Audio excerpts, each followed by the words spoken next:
Is the new Palisade better than the old one? We're going to find out in today's comparison. I'll include a link to the Murdoch Hyundai's website in the description down below. They're providing us with both of these vehicles. Let's get right into it.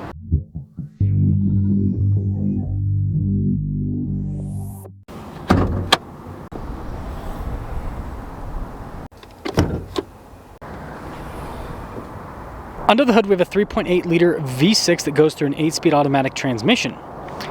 Fuel economy is 19 around town, 24 on the highway, with power outputs being 291 horsepower and then 262 pound-feet of torque. Now, the new one has a 3.5 liter V6 that goes through an 8-speed. Fuel economy is 18 around town, 24 on the highway, with power outputs being 287 horsepower and then 260 pound-feet of torque. So a little bit less fuel economy around town, 1 mile per gallon less on paper, and then the horsepower a little bit less.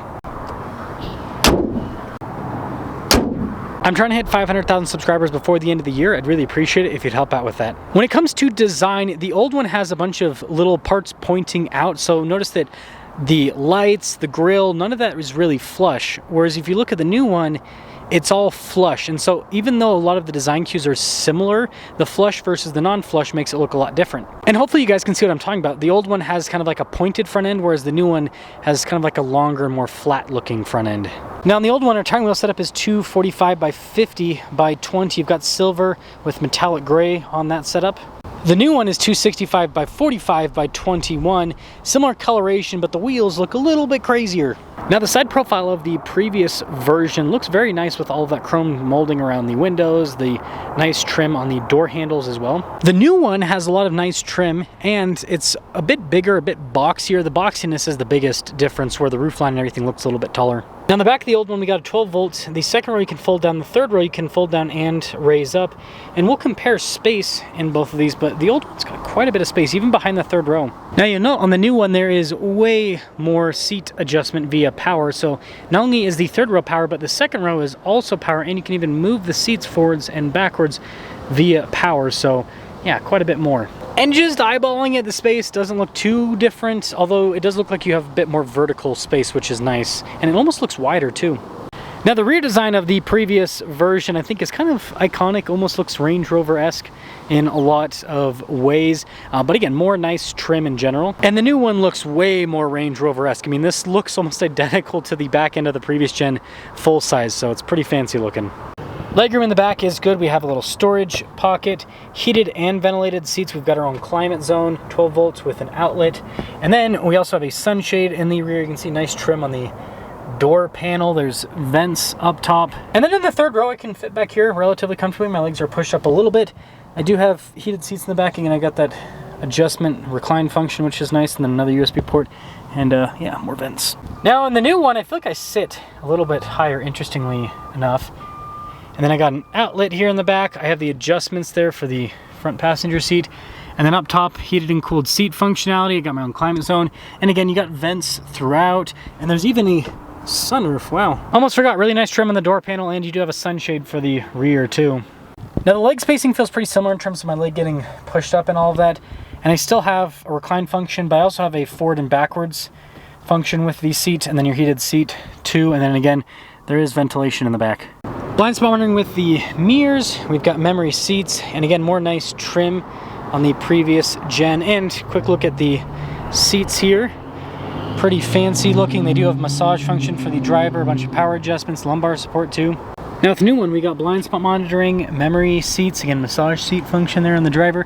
The mirrors now power fold in. Again, fancy trim on the door panel. Kind of a nice finish on like window controls. And then here are the seats. Bunch of power adjustments there on the side, so features are pretty similar. And let's fire it up. Quick detail of the interior here with the old one. You got adaptive cruise control with your lane centering there, and you notice paddles on the back of the steering wheel. We have this full digital gauge cluster in the center.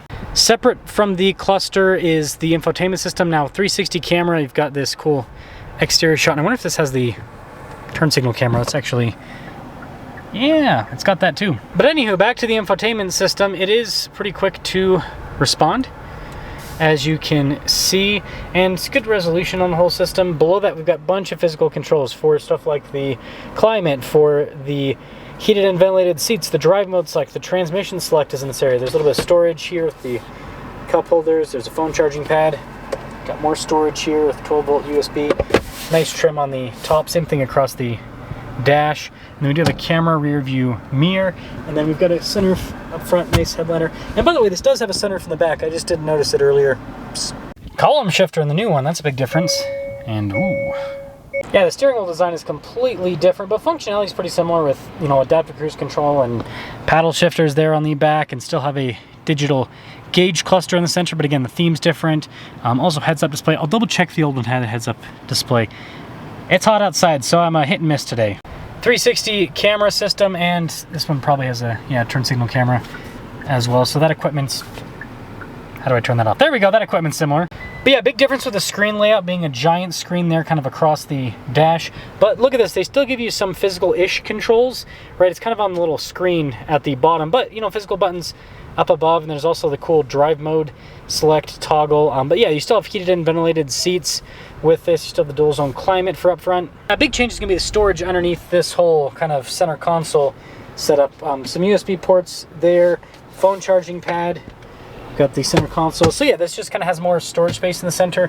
Still has a camera rear view mirror, still have another sunroof up front, and then the fancy headliner.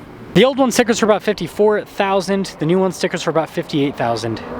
Let's see which one performs the best. Start off in the old one first, and then we will drive the new fancy shiny one second. And this old one is technically a new fancy shiny one because it's brand new 2025. I really like these new versus old comparisons because it gives you a much better idea of what's actually going on with the new car. I think sometimes it can be hard when you just kind of look at the new one in isolation to really tell what's going on. And when I initially reviewed the new 26, I was like, man, this seems drastically different. But now, you know, going from each car to the next, I can kind of see, oh, there's the, you know, slight evolution with that. There's this, like the seat set up in the back. Okay, this one lets you fold down the second row. The new one lets you fold it down and raise it up. So there's kind of a slight evolution on a feature that the old one had. Now, when it comes to driving dynamics, I think the biggest difference is going to be the engine performance. Potentially the suspension too. I want to get into the new one before I talk about that, but what I will say with this old one, it's such a good car.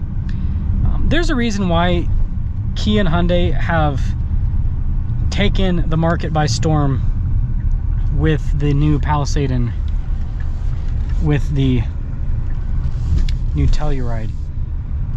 They're super comfortable, they're quiet. I mean, I don't think this glass is crazy thick. No, it actually has double pane glass for the calligraphy. So it's super well insulated. Like, you don't hear a lot. Yeah, it's great. You got cooled seats, the driver gets a little massage function. And if you have to take people around, I mean, this is like basically a luxury car. Now, the engine performance, the thing I love about this is the transmission is snappy, quick, but it's also incredibly smooth. This V6, the 3.8, is a very smooth powertrain. It's a wonderful engine. It's probably one of the best engines that, you know, Hyundai has produced. Yeah, I'm really interested to see the kind of handling dynamic difference.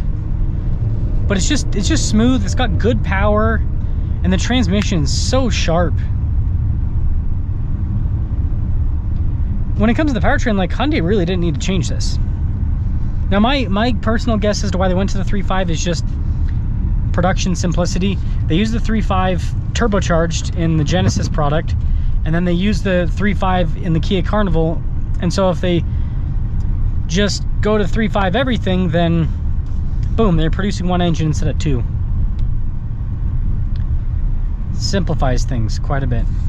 So the old one, it drives really well. It's got a ton of features. There's a reason why people love these Palisades.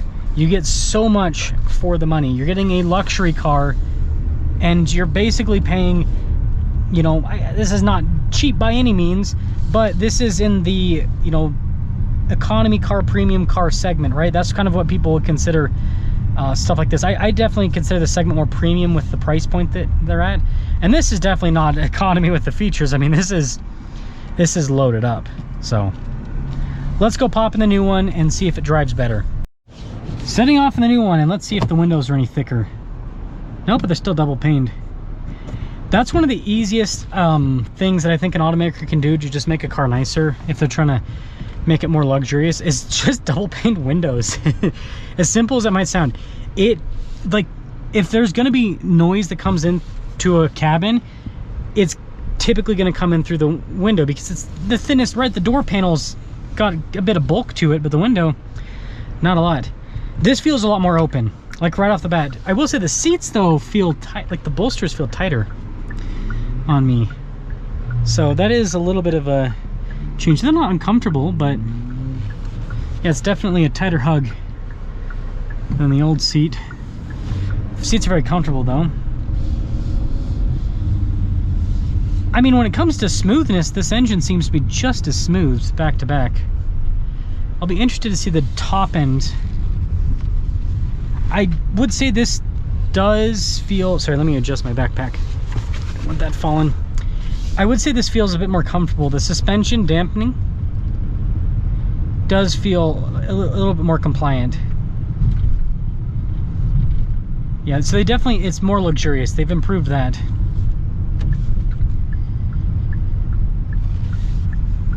And they have the screen kind of recessed into the dash a little bit, so that helps out with glare problems.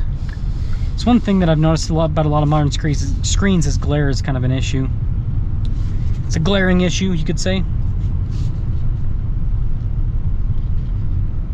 Yeah, this is more luxury. It's definitely more luxury compared to the previous version.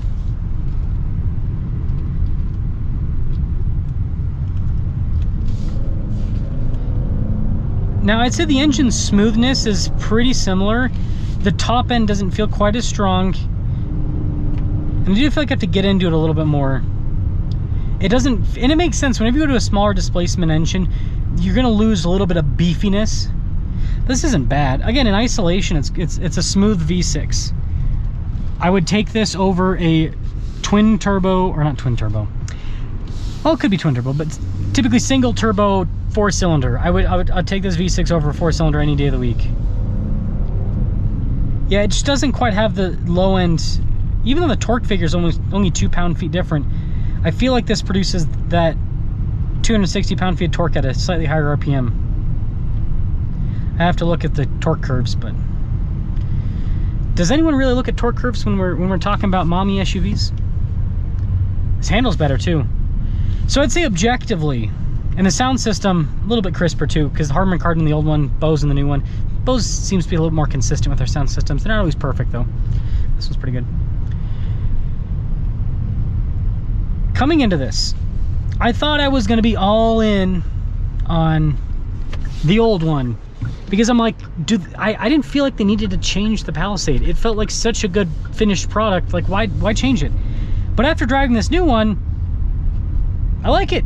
It's better. It is a better car. Now, is it $4,000 better? I'll let you guys decide. They're not just charging $4,000 because it's new body style. They are giving you more features. So you have to decide if the extra features are worth the extra money. Let me know your thoughts.